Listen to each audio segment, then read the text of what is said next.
All right.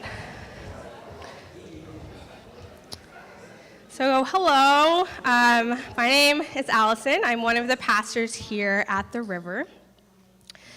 So, we're currently in a sermon series titled Unexpected Jesus. We are looking at moments when Jesus did or said something surprising. Today's passage comes from the book of Mark, chapter 5.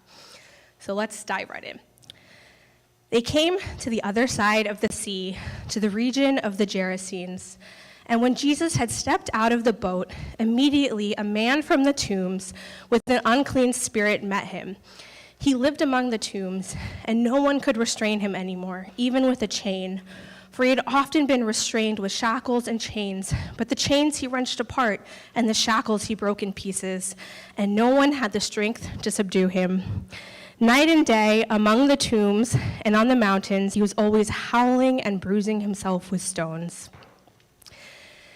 Jesus and his disciples crossed the Sea of Galilee into Gentile territory. There, Jesus encountered a man who was being tormented by an unclean spirit. He had become such a danger to himself and others that he had been ostracized from society and had to live alone in the tombs. Members of the community had tried to subdue him and restrain him with chains, but the man was too strong. He broke them every time. Night and day, this poor man spent his time howling and bruising himself with stones. What a miserable existence. Let's see what happens next. When he saw Jesus from a distance, he ran and bowed down before him, and he shouted at the top of his voice, "What have you to do with me, Jesus, Son of the Most High God? I implore you by God, do not torment me." For he had said to him, "Come out of the man, you unclean spirit." Then Jesus asked him, "What is your name?"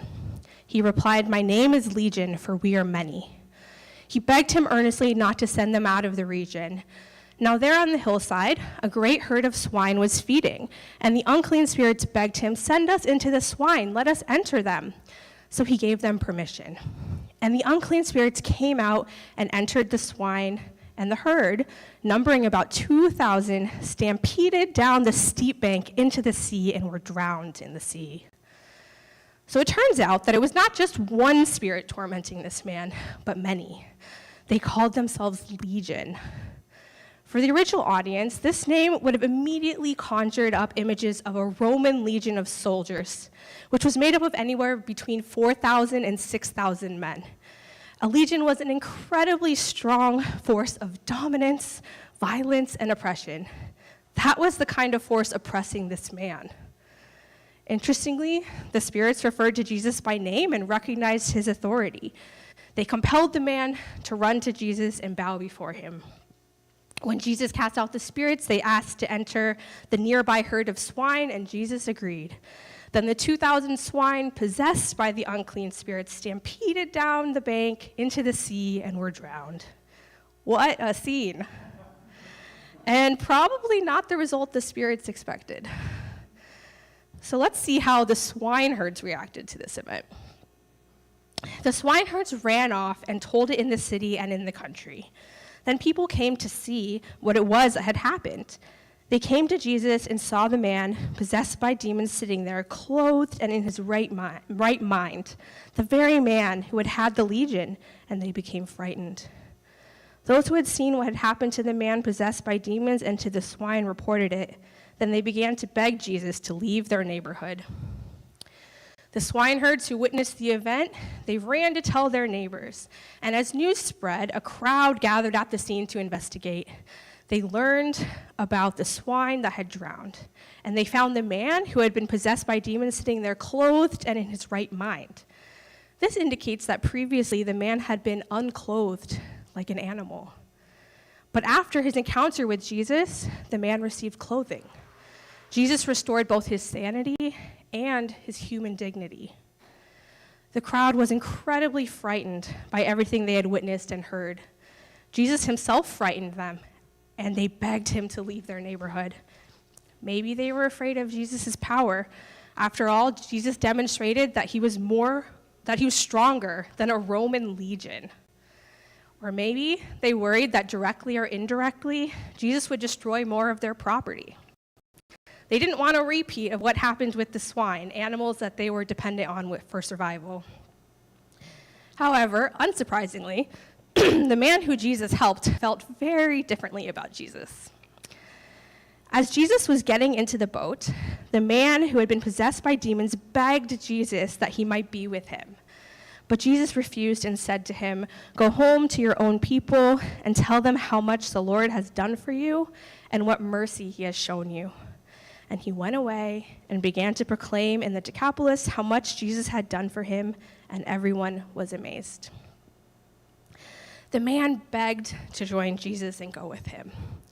Jesus said no, and instead instructed him to go to his own people and share with them what God had done for him. The man followed Jesus' instructions, and those who heard his story were amazed. This last part of the story is where I want to focus our attention today. This is the moment when Jesus acted in ways that I personally find interesting and surprising. It is interesting that Jesus told the man to share his story freely. After many healings prior to this one, Jesus had asked those he'd helped to keep quiet. Some interpreters believe that this difference can be attributed to Jesus being in Jewish versus Gentile territory. In Jewish territory, Jesus tried, unsuccessfully, to keep a lower profile to avoid attracting unwanted attention from those in power. In Gentile territory, they hypothesize this was less of a concern. But even more interesting to me is the moment when Jesus said no to the man. Prior to this encounter, there were many instances of Jesus calling people to him and saying, "Follow me." But that is not what happened here. Instead of allowing the man to join him in his travels, Jesus told him to stay put and share his story. So why did Jesus say no to the man? The text doesn't say, so we can only hypothesize. But I don't believe that Jesus was trying to reject the man or crush his dreams. Instead, I believe that Jesus had this man's best interests at heart. Clearly, he cared about the man. He had just used his power to rescue him from the spirits that were oppressing him. Perhaps Jesus could envision how remaining could be good news for the man. But even if this is true, I wonder how the man felt when he heard Jesus turn down his request. Maybe the man was easily able to pivot and adjust his hopes and plans. Or maybe he needed some time to grieve what he'd imagined for himself before embracing his new reality and purpose. We know that the man followed Jesus' instructions, but we don't know how he felt about doing so. The text doesn't say. In some ways, the absence of this information is frustrating. Wouldn't it be nice to know what was going on for this man? But the absence of these details leaves room for us to imagine. We can try to put ourselves in his shoes and imagine how he might have felt. And we can ask ourselves, how might I have felt if I had been in that situation? If it were me, I likely would have felt a mixture of many different emotions. Perhaps relief, gratitude, and excitement, along with anger, disappointment, and apprehension. I might have felt some fear and anxiety about what would happen next. Would my family and friends welcome me back? Would anyone hold my past against me? Would I be blamed for the deaths of the swine? Would people in the community respond well to hearing my story? Would I be protected if the spirits ever returned? I might have felt sadness about Jesus leaving. Would I ever hear from or see Jesus again? I might have felt disappointment, confusion, anger, jealousy, or even shame about Jesus turning down my request. Why did he say no? Why did he allow others to follow but not me? Did he not want me with him? Was there something wrong with me? Or maybe did he think that staying here would be good for me? What about you? How do you think that you might have felt in his situation? Can you relate to any of the feelings I described? No matter how old we are, it can be incredibly difficult to hear no, to deal with rejection, whether real or perceived, to face an unknown future, to keep moving forward when things don't work out the way we'd hoped or planned. The story in Mark 5 reminds me of a situation from my own life. During my senior year of college, like most seniors, I spent a lot of time thinking about what was going to happen once I graduated. Where was I going to live? What career path was I going to choose? I spent months going through the application process for what I thought would be the perfect job for me. Towards the end of the school year, the organization made me an offer, and I accepted. At first, I was incredibly excited. But as graduation day approached, it became clear that this, unfortunately, wasn't a position that I could move forward with. Suddenly, I was scrambling to make new plans. Instead of starting a dream job, I was unemployed. Instead of moving into an apartment in Los Angeles, I had to make arrangements to move back in with my parents. For months, I had envisioned my future heading in a particular direction. And then suddenly, things looked very different. Over the next few months, I struggled to figure out how to move forward. I began to fall into a depression. Eventually, I realized that I needed to let myself grieve the loss of the future I had hoped for. I needed to let myself feel all of the many emotions that were coming up for me: confusion, anger, sadness, jealousy, fear. As I began to be honest with myself and with God about how I was really feeling, accepting myself and my situation unconditionally, without judgment, I slowly began to experience relief. And I began to enjoy the unexpected season that I found myself in. That season did not look at all like I had planned, but it ended up being incredibly fruitful and ultimately joyful. I had the opportunity to deepen relationships with family members and friends, to explore new, interesting career opportunities, to travel the country, and to gain a lot of clarity about what I believed and what I stood for. It is important to note that all of the good fruit did not cancel out the grief I felt over the lost opportunity. But I learned how to allow the grief and the joy to coexist. I wonder if the man in the story experienced something similar. If after moving through the disappointment of not being able to join Jesus, he was able to find joy and good fruit in this season he found himself in. We don't know much about what the man's life looked like after Jesus left, but we do know that it involves storytelling. According to the passage, the man shared the story of what Jesus had done for him, and everyone who heard it was amazed. What a change for this man to go from being isolated in the tombs, rejected by society, to having positive interactions with living people. By instructing the man to tell his story, Jesus gave the man an entry point to connect with members of his community.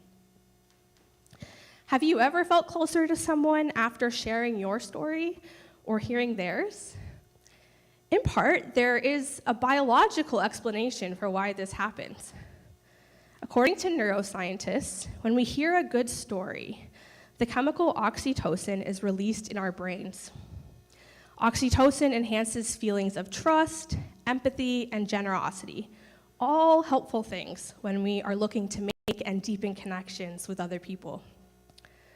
But perhaps even more remarkable is the process of something called speaker-listening neural coupling. Apparently, when a listener is really tuned in to a speaker's story, you can see on MRIs that the brain waves of the listener actually start to synchronize with those of the storyteller. Isn't that amazing? Storytelling helped the man to reintegrate into society and to form connections with members of his community. Telling his story may have also been a potential source of emotional healing, a way for the man to process and make sense of all that he had been through. If he struggled with any shame about his past, sharing his story with an understanding audience may have helped him move toward accepting himself unconditionally. Shame and vulnerability researcher Brene Brown observes, if we can share our story with someone who responds with empathy and understanding, shame can't survive. Staying behind and sharing what Jesus had done for him may have allowed the man to experience a wonderful new chapter in his life, one marked by authentic connection and unconditional self-acceptance. And he got to play a role in the larger story of God. The man was one of the first to spread the good news of Jesus in Gentile territories. Before we wrap up, I'd like to leave us with a couple of practical suggestions. The first is embrace both and thinking. Both and thinking is the opposite of either or thinking. Either or thinking might say, I am either happy or I am sad.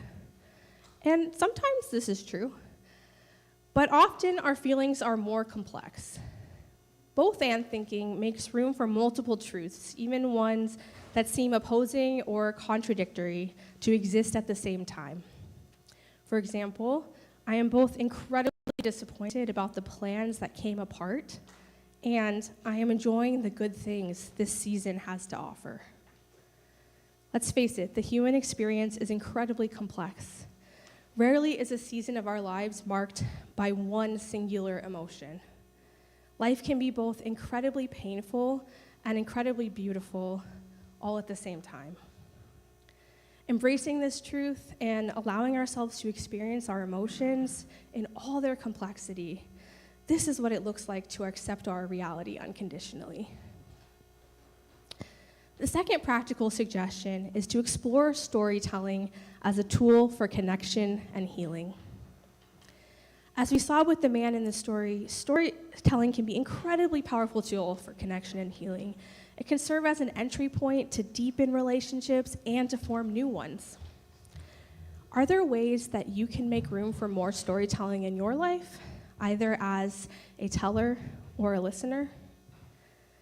Personally, I would love to hear more of your stories. I would absolutely love to meet up for coffee or a meal and get to know each other better. So please send me an email if you would like to connect.